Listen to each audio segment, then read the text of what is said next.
Hello and welcome to Cheapskate. I'm Cameron and this is episode 7 in our prototype guitar build, the test build for the guitar that is to come.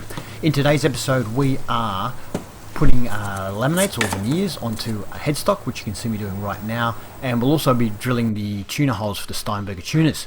Now the laminate I'm using, or veneer, do you call it a veneer? It's not actually a veneer, so I'll call it a laminate. Is 3mm plywood.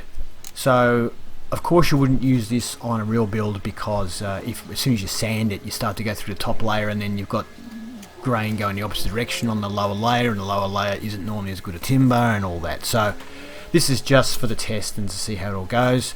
I do have a couple of disasters with this and with drilling the tuner holes, so as well as I guess me trying to do it, you also get to see me trying to do repairs. So one of the good things about doing a test build and making mistakes is I get the chance to do repairs and get those skills happening as well, and whilst not having to worry too much about making mistakes.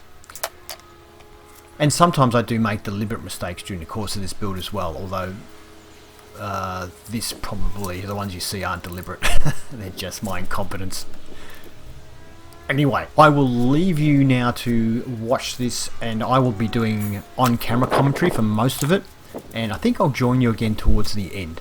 Enjoy.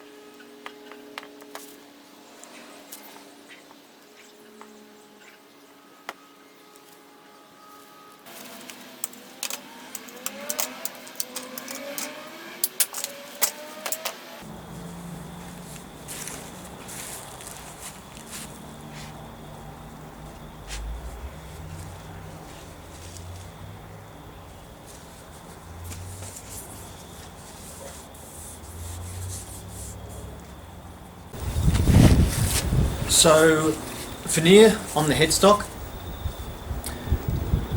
My tuners, I'm using Steinberger tuners, and they have a minimum depth, I think it's 12.7mm, the maximum I think it's 16.9mm of width. So I have increased the width now. At this end I've got about 17.5, so I'm not too far away, bit of sanding. But down here it's a little bit thicker, I think. I'm looking at almost 19mm, so I've got to take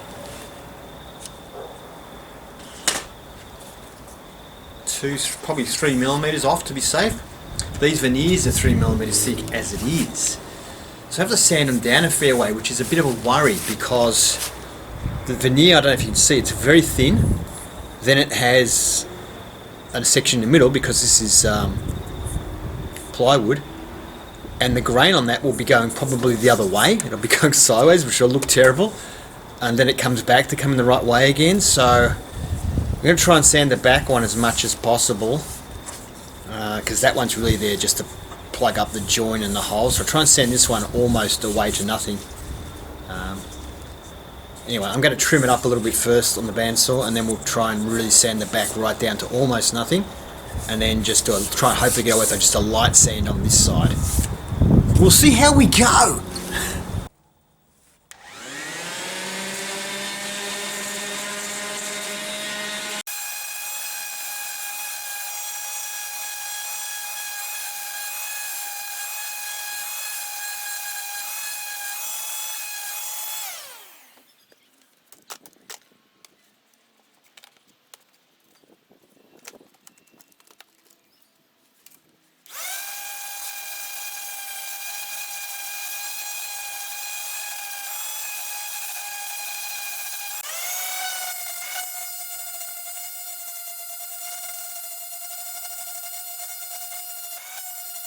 A problem,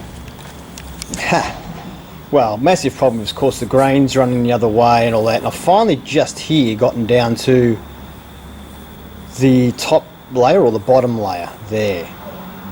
Now the problem here is that as I get thinner here now, just here at the end of my fingertip is where the old join mark was, which kind of goes straight across here. So as I get this, and it's still now slightly too thick as it is to put the tuners in, so as I sand this more and more, it's going to get thinner and thinner here. It's going to expose more of this line, but I have to do it to get the thickness. If I shave it off the front, I don't want to shave anything off the front because it's going to go like this really quickly and look terrible. So unfortunately the back's just getting up looking terrible, and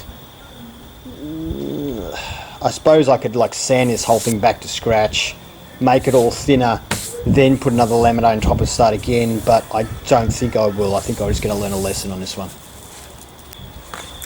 Just checking that the nut is going to fit in this space here, or whether I need to widen it or not. I think it's going to be okay. Okay, so it definitely fits in the space. Sorry, I've got a fair bit of a gap there, which I didn't really want. So I should have made this come up further and then sanded it down. Although sanding it down would have been a problem, as we've seen on the back.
So I had a complete and utter fail on the drill press.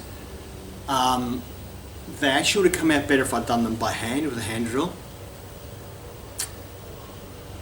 I wanted to make sure I got them straight, but my inability to hold the piece steady and the fact that it's not completely flat on this side and the fact that the neck arcs here, so I had to put things under it to lift it up high enough so this wasn't hitting something else, and changing the angle and all that, and then went through the back. And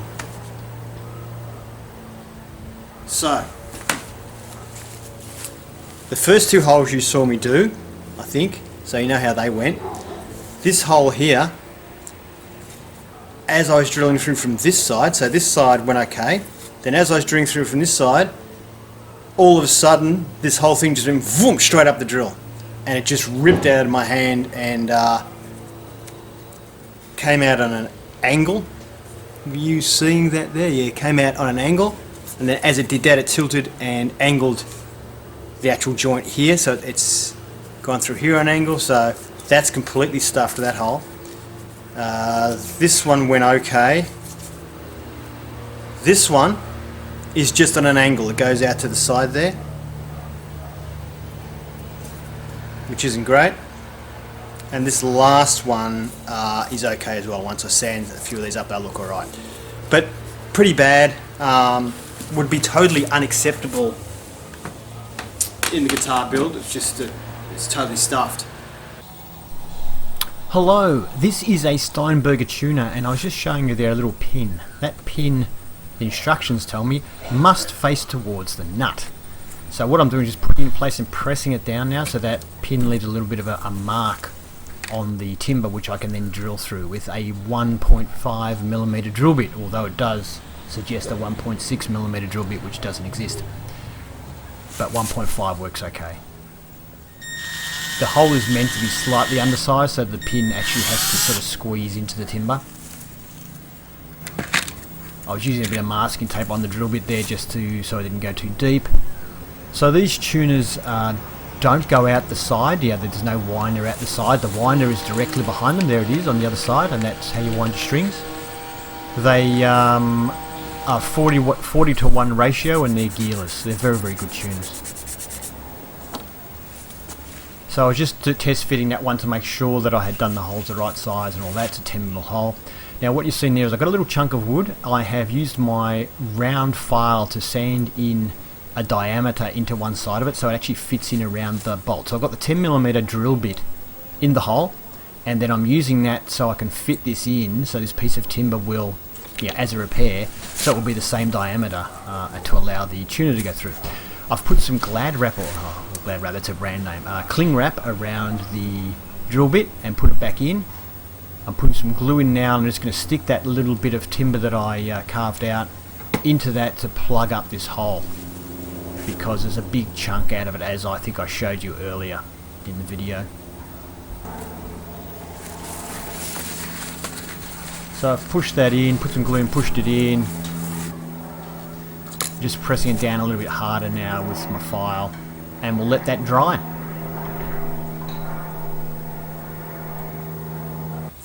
So anyway, I've managed to actually sand it down to the same height. It's not too bad a repair, so I think I've still got it in the light there, you can probably see. So it's just here, you can see the chunk there that I shaped and put in.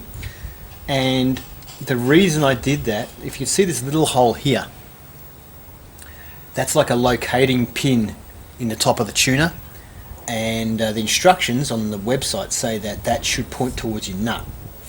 So I needed to have that pin down here, and because of the big chunk out of it, I couldn't, even though the tuner pretty much covered up this the fault, I couldn't put the pin in.